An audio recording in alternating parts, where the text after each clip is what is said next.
नमस्कार दोस्तों, मेरा नाम है आकाश और आप देख रहे हैं टेक टू झकास। दोस्तों आज मैं आपको बताने वाला हूं कि आप कैसे सोलर पावर प्लांट से अधिक जनरेशन ले सकते हैं। क्योंकि दोस्तों क्या होता है कि सोलर पावर प्लांट आप लगवाते हैं और उसके बाद आपका जनरेशन अच्छा नहीं होता है तो आप बार बार इंस्टॉलर को कॉल करते हैं, लेकिन इसमें पता नहीं चलता किसकी गलती है, क्योंकि इंस्टॉलर की भी गलती हो सकती है और आपकी भी गलती हो सकती है। तो दोस्तों आज मैं आपको बताऊंगा ऐसे 10 टिप जिसकी सहायता से आप अपने पावर के जनरेशन को इंप्रूव कर सकते हैं। तो दोस्तों चलिए वीडियो को स्टार्ट करते हैं। दोस्तों बात करें यदि पहले पॉइंट का, तो आप सोलर पैनल का अच्छे से क्लीनिंग करके भी पावर के जनरेशन को बढ़ा सकते हैं। क्योंकि दोस्तों क्या होता है कि सोलर पैनल पर यदि थोड़ा सा भी धूल जम जाता है तो 10 से लेकर 20% तक का आपका पावर का जनरेशन लॉस हो जाता है। और यदि अच्छे से धूल यदि जम गया तो आपको 50% तक जनरेशन लॉस हो जाता है।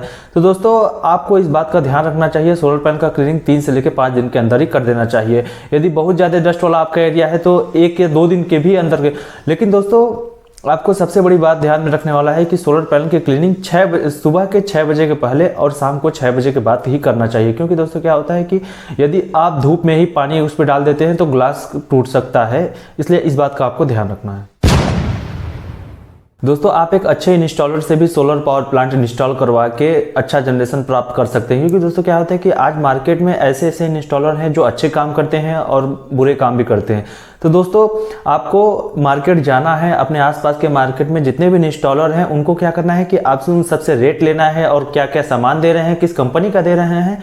तो आप उसमें से जो आपको बेस्ट लगे उसमें से आप चूज करके उस इंस्टॉलर को सिलेक्ट करके, मतलब आप पैसे में मत आइए कि पैसा कितना ले रहा है कितना नहीं ले रहा है, मतलब रेट का भी देखिए और सामान का भी देखिए क्या क्या दे रहा है। तो इनमें से आप चूज करने के बाद ही किसी इंस्टॉलर से आप इंस्टॉल करवाएं, जिससे आपको बेस्ट प्राइस भी मिल सके और अच्छे सामान भी मिल सके। दोस्तों सोलर पैनल का झुकाव हमेशा दक्षिण दिशा में ही होना चाहिए, क्योंकि जो हमारा सनराइज होता है ईस्ट में होता है और सनसेट वेस्ट में होता है।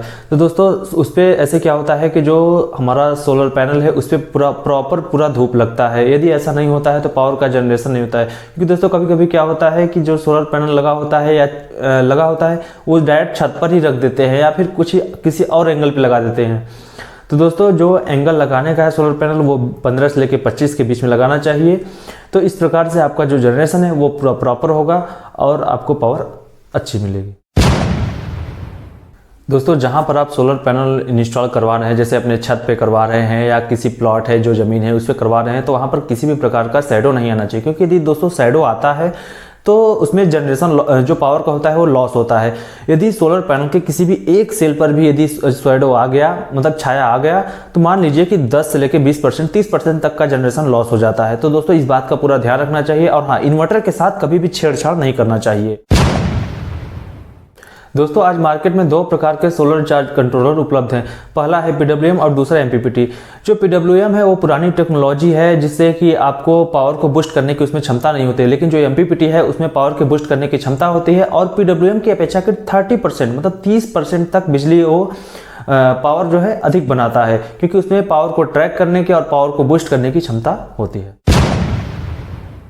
दोस्तों आज हमारे यहाँ 3 तरीके से सोलर पावर प्लांट लगाया जाता है, जैसे ऑन ग्रिड हो गया, ऑफ ग्रिड हो गया और हाइब्रिड हो गया। तो दोस्तों ऑन ग्रिड में क्या होता है कि सोलर होता है और इन्वर्टर होता है और आपका जो घर का मेन सप्लाई है वो ग्रिड होता है। और उसके बाद ऑफ ग्रिड में सोलर होता है और बैटरी होता है, इन्वर्टर होता है, लेकिन आपके घर की जो सप्लाई है, बाहर की जो सप्लाई आती है गवर्नमेंट वाली बिजली, वो नहीं होता है। और हाइब्रिड में सोलर भी होता है, इन्वर्टर भी होता है, बैटरी भी होता है और आपका जो बाहर की जो घर की बिजली है गवर्नमेंट वाली, ये भी होता है। तो दोस्तों इसमें से आपको ना चूज कर लेना चाहिए कि हमको कौन सा टाइप का लगवाना चाहिए, ऑन ग्रिड, ऑफ ग्रिड या हाइब्रिड। तो दोस्तों इस बात को आप इंस्टॉलर से आपको पूछ लेना चाहिए। और उसके बाद मैं ये सजेशन दूंगा कि वहां पर आपको जिस भी चीज की मतलब बहुत ज्यादा जरूरत हो, जैसे आपको बहुत ज्यादा पावर की, जैसे नाइट में क्या होता है कि सोलर जो है दिन में काम करता है, रात में काम नहीं करता। यदि आपको हैवी पावर की जरूरत है तो आप हाइब्रिड लगवाइए। और उसके बाद यदि आपको बाहर की सप्लाई की नहीं जरूरत है तो आप ऑफ ग्रिड लगवा सकते हैं। और यदि आपका लोड बहुत ज़्यादा है तो आप ऑन ग्रिड भी यूज कर सकते हैं। और लेकिन उसमें क्या होता है, ऑन ग्रिड में बैटरी सिस्टम नहीं रहता है। दोस्तों आप अच्छे सोलर पैनल का चुनाव करके भी अच्छा जनरेशन प्राप्त कर सकते हैं। क्योंकि दोस्तों आज मार्केट में 4 प्रकार के सोलर पैनल उपलब्ध है, पॉलीक्रिस्टलाइन, मोनोक्रिस्टलाइन, मोनोपर्क और बाइफेशियल। अब जैसे दोस्तों आप क्या है कि यदि आपको बजट आपका कम है तो आप poly crystalline solar panel use कर सकते हैं। लेकिन दोस्तों आप यदि बजट अच्छा है और आपको वेदर पे भी डिपेंड करता है, क्योंकि जैसे आपका वेदर है बहुत ज़्यादा धूप नहीं होता, थोड़ा कोल्ड मतलब ठंडा ठंडा थोड़ा वैसी मौसम रहता है, तो आप मोनो या मोनोपर्क भी यूज कर सकते हैं।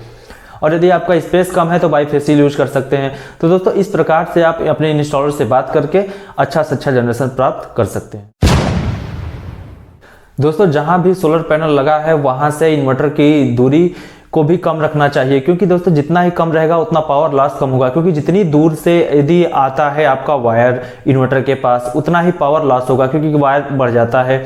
तो दोस्तों इस बात का पूरा ध्यान रखना चाहिए। और दोस्तों यदि आपका सिस्टम ऑफ ग्रिड है या हाइब्रिड है तो इन्वर्टर से बैटरी की दूरी जितना भी कम हो सके, जितना से जितना कम हो सके उतना कम ही रखना चाहिए। इस बात का आपको बिल्कुल ध्यान रखना चाहिए, जिससे आपका पावर लॉस कम होता है और इन्वर्टर को अच्छा पावर प्राप्त होता है। दोस्तों आप अच्छे क्वालिटी का वायर या केबल लगा के भी पावर जनरेशन को बढ़ा सकते हैं, क्योंकि दोस्तों क्या होता है कभी कभी आपका जो इंस्टॉलर है या आप खुद ही वहां पर जहां पर कॉपर यूज करना चाहिए वहां आप एल्युमिनियम यूज कर लेते हैं। तो एल्युमिनियम में दोस्तों आप जानते हैं कि एल्युमिनियम में बहुत ज़्यादा पावर लॉस होता है।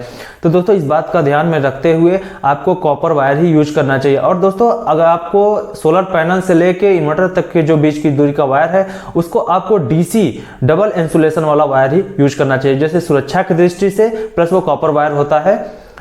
इस वजह से आपका पावर लॉस कम हो जाता है और आपके जो जनरेशन की क्षमता है वो बढ़ जाता है।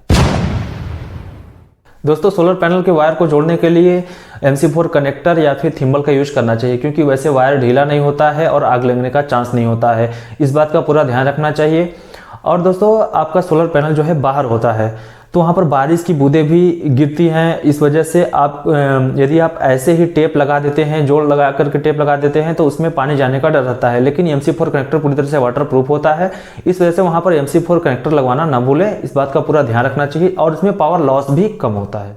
आज के लिए बस इतना ही। यदि आपको मेरा वीडियो अच्छा लगा हो तो लाइक कीजिए, शेयर कीजिए और हाँ यदि आप मेरे चैनल पर नए हैं तो मेरे चैनल को सब्सक्राइब कीजिए, क्योंकि मैं आपके लिए ऐसे ही वीडियोज लेके आता रहता हूँ।